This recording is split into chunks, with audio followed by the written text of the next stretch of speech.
How to measure your level of grit. Let's rap about it. This is Bars at Work, where leadership and personal development meets hip hop. Here's a couple questions I found by Angela Duckworth. She has a grit scale on our website. Right. And so here's some things just to think about, as the audience or whoever's listening, and just for ourselves, asking ourselves these questions. I went through this list and it was pretty eye-opening to reflect on these. So some of the questions include, I have overcome setbacks to conquer an important challenge. Is that like you? Is it kind of like you? Is it somewhat like you?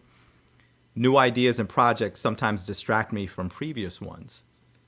That's an interesting one. So I think what they're trying to assess there is how often are we switching between the things that we do versus like stick-toing the one. And also finishing things. I guess also, right? A lot of people are good initiators, but not good finishers for different reasons. Exactly. My interests change from year to year. Setbacks don't discourage me. I've been obsessed with a certain idea or project for a short time, but later lost interest. And I'm a hard worker. So these are all just like statements that in this scale, you're supposed to self-assess yourself on how resonant these statements are with you. And I think they really point to that idea of like how, not only how interested are you in something, but how willing are you to stick to it to the end, So those are good questions, man. I think everything needs to be considered in certain contexts also, because and they need to, everything kind of works together. So you can't have the consideration of grit and look through that lens for us or anybody else that's listening and just evaluate yourself solely off that one variable, because there's another dynamic, stick-to-itiveness. You have to know when to give up on something. You have to know when a project is dead. You have to know when a business line is dead. Not just, hey, we're going to do some things different, but it's like, hey, this was good for a time, but you have to know when to kill something and when to prune it. So I think there's a balance between, and that just comes with experience, that comes with wisdom, wise counsel, and having that team input.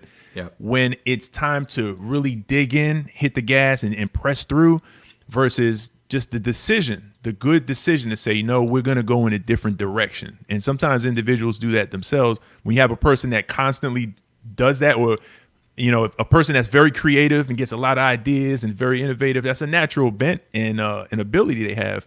But when it looks like they're not producing good results, they can be seen as a person that's it's not gritty. They just you just give up, you just do different things. Or it could be just kind of how I'm wired, and I need to learn how to balance the two.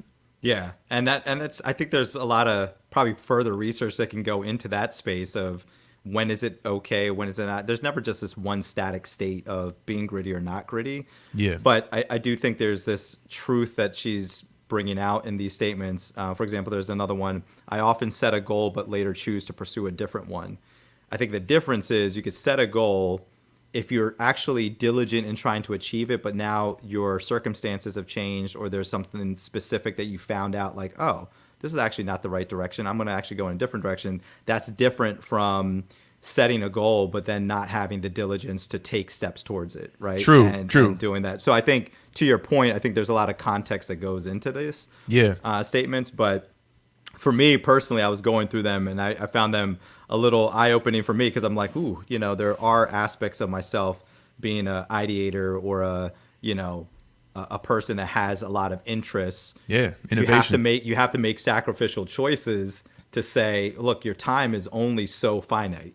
You only have so many hours in a day. You only have so much personal energy to give family, work, all the different facets of life. So what are you willing to put your energy towards? I think overall, the sentiment I got from this questionnaire was also like, where are you willing to invest that level of diligence and focus? Yeah, for the long term. And you're right. You can have a pivot or a shift because you learn new information. You go through, you gain some new perspective. Because as you're talking, man, I'm thinking about over the years how many times I told you, B, I'm doing this now, or I'm focused on this, man. I'm doing real estate stuff. When I'm shifting, it's like, man, wait, what are you doing now? I can't keep up with all the things. It's like, because there's innovation in me, man. I have to just keep on pursuing. I got to keep learning and seeing. It's like I'm in pursuit of something. So I think sometimes just the change and evolution of a human being also can speak to an element of grit. It's like, because some people could be stuck in a certain lane and have ideas to kind of go do something else, but they've done this so long and they persevered in this area so long that they don't want to shift. So sometimes grit can also mean I'm going to make this shift and prove a level of grittiness by changing. Yeah, by the change itself.